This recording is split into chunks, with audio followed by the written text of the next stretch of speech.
السلام عليكم. أهلا بيكم في استكمال ال ISTQB Foundation Level Course. النهاردة هنتكلم عن آخر 4 work products بتوعنا اللي موجودين في شهادة ال ISTQB. أول حاجة ال Test Design Work Product وال Test Implementation بعدها Work Products وال Test Execution Work Products وال Test Completion Work Products. تعال ناخدوهم واحدة واحدة كده وبالتفاصيل وبالراحة وعلى أقل من مهلنا عشان تفهم المعلومة. أول حاجة ال Test Design Work Products هي من الآخر الحاجات اللي بتطلع وأنت بتصمم، سواء بتصمم بقى تيست كيسز او بتقرا مثلا requirements فعشان تفهمها وبالتالي تعمل تصميم للتست كيسز اللي انت هتكفر بيها requirements ديت. فالتست ديزاين ورك برودكتس هي الورك برودكتس اللي بتطلع وانت بتصمم التست كيسز قبل ما تبدا تنفيذ خالص. حلو كده. وبتنكلود جواها شويه حاجات زي ايه؟ زي التست كيسز نفسها. تمام، دي من ضمن الورك برودكتس اللي بتطلع وانا بعمل ديزاين.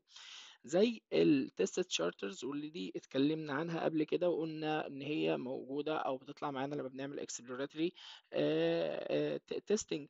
زي الكفرج ايتمز. ايه الكفرج ايتمز؟ الحاجات او المتطلبات اللي العميل عايزني اغطيها. زي برضو التست داتا ريكويرمنتس او الداتا اللي انا هحتاجها علشان ابدا انفذ تيست كيس معينه. وكمان طبعا الانفايرمنت اللي انا هشتغل عليها وايه المتطلبات اللي عايزاها الانفايرمنت اللي انا هشتغل عليها دي علشان اقدر اطلع او اكسكيوت التست كيسز as يعني على قدر الامكان زي الريل سيتويشن او زي ما هي هتطلع برودكشن للكاستمر. فانا عايز اشوف ايه الريكويرمنتس اللي هتخلي الانفايرمنت بتاعتي مشابهه بقدر كبير جدا، تكاد تكون بنسبه 95% او اكتر من الريل سيتويشن او الريل انفايرمنت اللي احنا هنطلع عليها. تمام، ده كده التست ديزاين ورك برودكتس او الورك برودكتس اللي بتطلع معانا واحنا بنعمل التست ديزاين. خش على المرحله اللي بعد منها التست امبلمنتيشن ورك برودكتس. ايه هي اصلا مرحله التست امبلمنتيشن؟ تعالى نفهم مع بعض كده. تست امبلمنتيشن دي هي المرحله اللي انت بتجهز فيها او بتحضر فيها كل حاجه عشان تبقى مستعد للتنفيذ.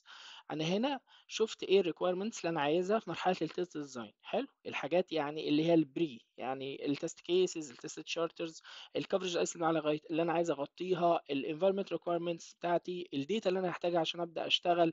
طيب بعد كده نخش على التست امبلمنتيشن.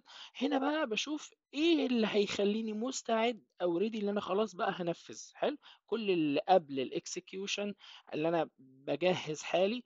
الاكسكيوشن هبدا انفذ، الكومبليشن هشوف انا نفذت ايه وطلعت بريزلتس ايه. ده كده ايه يعني استقراء للي جاي، بس خلينا ناخدوها خطوه خطوه. التست امبلمنتيشن ورك برودكتس. ايه الورك برودكتس بقى اللي بتطلع في مرحله التست امبلمنتيشن؟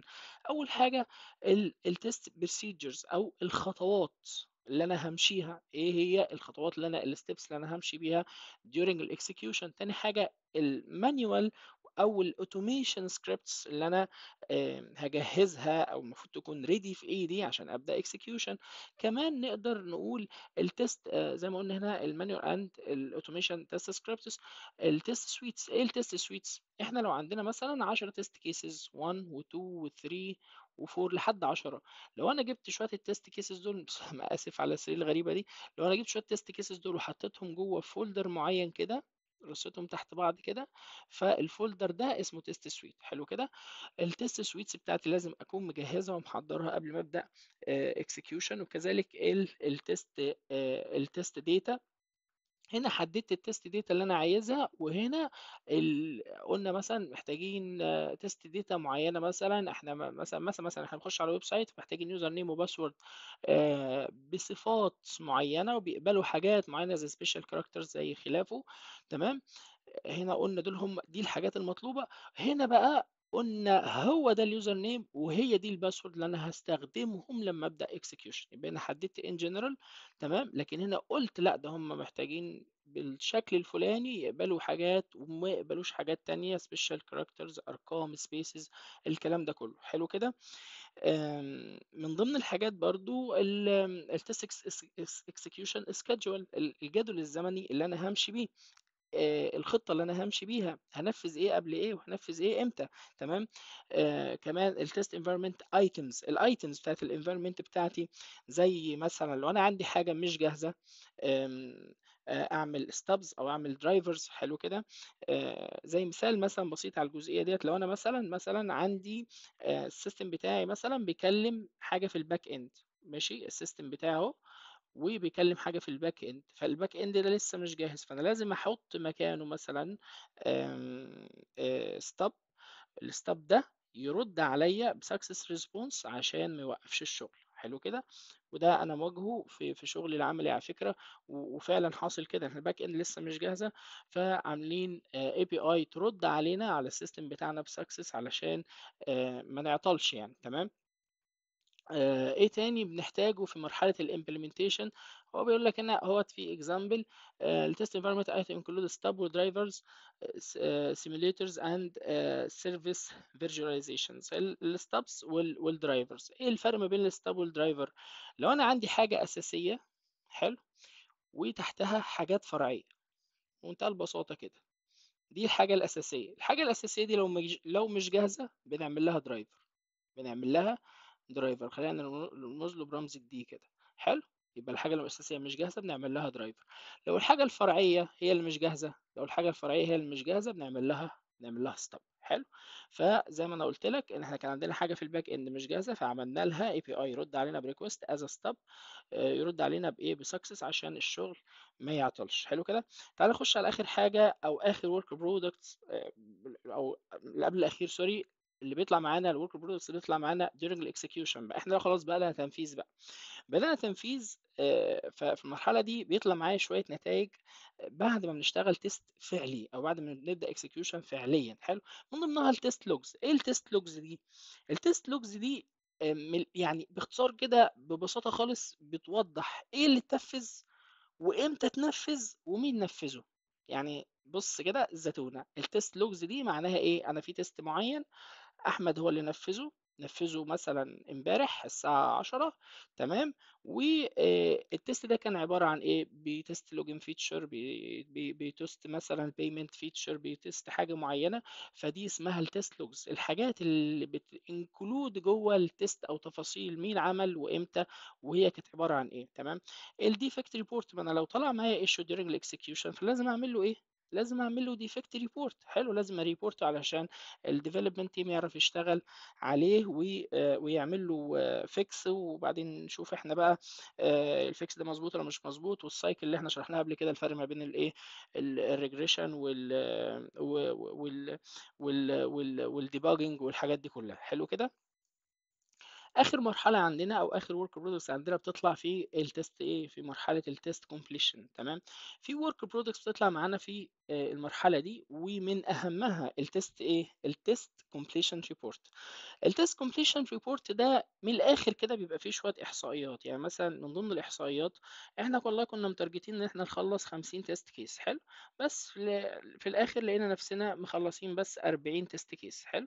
فالتست كومبليشن ريبورت بيوضح لي ان احنا خلصنا 40 تيست من ال 50، وال 40 بيقسمهم لحاجتين، بيقول والله في منهم 35 باس وفي خمسة فيلوا، حلو كده.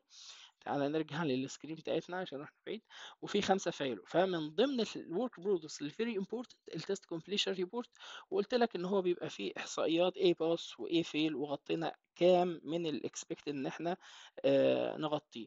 كمان بيكون انكلود في الاكشن ايتمز. يعني مثلا احنا دلوقتي والله ايه، اشتغلنا، فالشغل بتاعنا كان فيه كمية تستات كتير جدا ريجريشن، حلو.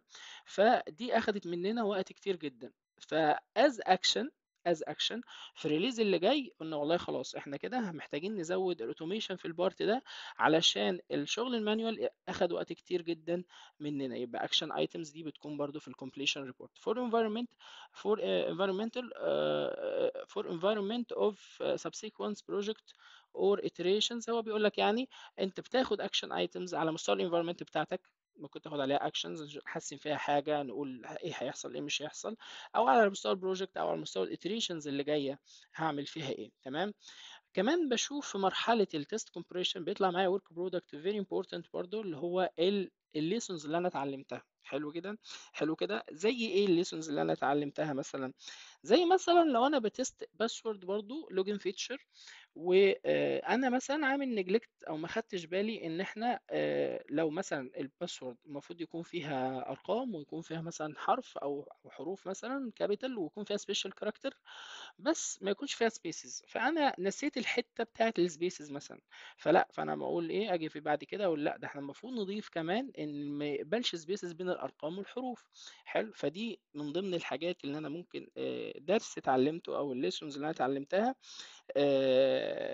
ان انا ايه يعني اخد بالي منها في الفتره اللي بعدها، او ان انا مثلا ما جهزتش الداتا بتاعتي بدري، فده اخرنا في حاجه معينه. من ضمن الليسونز انا بعد كده اجهز الداتا بتاعتي، اجهز الداتا ايه بتاعتي بدري. التشينج ريكويستس ممكن نضيف تحتها الحته بتاعت اللي انا قلت لك ايه، احنا نسينا نخلي بالنا من ان احنا نحطش سبيسز بين الكاركترز وما بين الحروف والسبيشال كاركترز والارقام وكده. ممكن اقدم بقى تشينج ريكويست اقول لك يا جماعه خلي بالك احنا المفروض نزود كمان ان احنا ما نضيفش سبيسز هنا. يعني الحته دي برضو ممكن تضيفها هنا، ان انا اقدم تشينج ريكويست ان احنا الحته دي عايزين نركز عليها اكتر او نغيرها ونحسنها بالشكل ده. كده احنا خلصنا ايه الورك برودكتس كلها اللي موجوده عندنا والمتغطيه في السيلابس. اتمنى ان هي تكون اتشرحت بشكل واضح يعني وبسيط، واشوفكم الفيديو اللي جاي على خير ان شاء الله.